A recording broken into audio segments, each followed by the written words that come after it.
This happened to me in 2021 at around 2 in the morning. My dad and I heard a similar knock pattern that my next door neighbor does when he usually comes over. So naturally, we both thought that it was him. As I peeked out of my bedroom door to see what was going down, my dad was wondering what our neighbor would be doing over at midnight. Without a single fuck to give though, my dad just opens the door, and what stood before us was a very tall man. This man was every bit of 6'1" to 6'2". He was bald and had a big coat on. He entered our house forcefully and very quickly at that. My dad, who was maybe a whopping 130 pounds on a good day, started to get visibly shaken, as his eyes widened at the fact that he knew he wouldn't be able to stop this man. My dad proceeded to panic as the dude made his way to our kitchen and almost to the living room. My dad says in a shaking tone, "You gotta go, man, you gotta go." The tall man mumbled something and was confused, and I take it he was doing a drug deal, but came to the wrong house. So we got him to leave and Dad locked the door immediately. But who knew what his intentions were going to be if we didn't get him to leave? The scary part is that the encounter was so fast that we didn't even see his face nor hear his voice. All I know is the 30-second encounter was unsettling because of how fast he barged in through the door. So to the tall, creepy man who walked into my house, let's never meet again. This happened to me when I was about 14 years old. I was sleeping at my brother's house on the couch when I heard something hitting the front door so loud that it woke me up. At first, I just thought it was the neighbor's outdoor cat, so I ended up just going back to sleep. Next thing I remember is that I woke up to a louder banging from the front door. Being the dumb 14-year-old that I was, I thought whoever it was must have had an emergency since it was like 2 in the morning. So I ran to the door and opened it.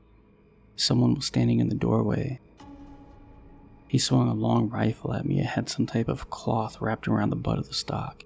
With the rifle aimed in my face, he started screaming at me, "Where's the money?" I ran straight backwards, screaming back that we don't have any money. My brother heard the screaming and ran out of his room, but before he could, the man was already gone. My brother went and got his gun and ran back outside in hopes of catching the guy before he got away. But then he heard a very loud truck start down the road before eventually speeding off. I ended up sleeping in bed with my sister-in-law that night when my brother slept on the couch. This is by far one of the most scariest moments of my life. This happened when I was about 15, and I was home alone one night when my father was at work. I just got back from school, and I've always been a little paranoid, so I ended up closing and locking the door as I entered. I was sitting on the couch when I heard a person approach the door and open the screen door. I didn't think anything of it given that it was around 6. I thought it was either some kind of salesperson or that my father came home sick early. I waited and I heard the guy jingle the doorknob, then a pause. I went to go look out the window to see who it was when I heard a huge bang. In that moment I froze, not knowing what to do but knowing I shouldn't be out in the open like I was. I weighed my options. I could go upstairs to the bathroom, but those door locks didn't work very well. I then thought about just going to my room, but realized that there was a huge window at ground level that with enough force someone could climb in pretty easily. In that moment I decided that going to the basement was the best idea. I ran down to the basement and hid behind some stuff. My logic was that there was a bunch of junk in the basement, so it would take them a while to find me anyways. I called my mom, but as the phone was ringing I heard the footsteps start to approach my bedroom window. I started panicking, wondering what I would do if they broke in. I whispered to my mom explaining the situation, and my mom said that she was on her way. I waited for a moment trying to hear footsteps. Thankfully I heard the person leave through the back alley. My mother picked me up and stayed at her house until my father got home. We looked at the door the next day and we realized that there was some sort of dent in it that wasn't there before. Something else that freaked me out is that after that day the door never worked the same again. There would be some days where the door would even open if the door was locked. We got that fixed, by the way. So there was a couple of possibilities for who I believe it could have been. Number 1, it was a home invader who gave up when he realized that someone was home. I do admit that at the time it happened there was a couple of break-ins in the area. But I doubt this theory because when the people broke in they actually broke in through a window. So if it was them, then why would they not break the huge window to get in?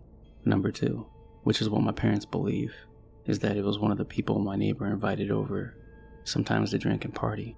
What gets me to doubt that is that the kick on the door was extremely hard and that person never stumbled the entire time. We also ended up asking the neighbor about it, and he told us that he didn't have anyone over that night because his kids were with him. Number 3, my father made a lot of enemies growing up, and even into early adulthood. None of them being someone too powerful or anything, but some not so nice people. It could have been one of them trying to scare my father and didn't expect me to be there instead of him. Number 4, the most terrifying one for me.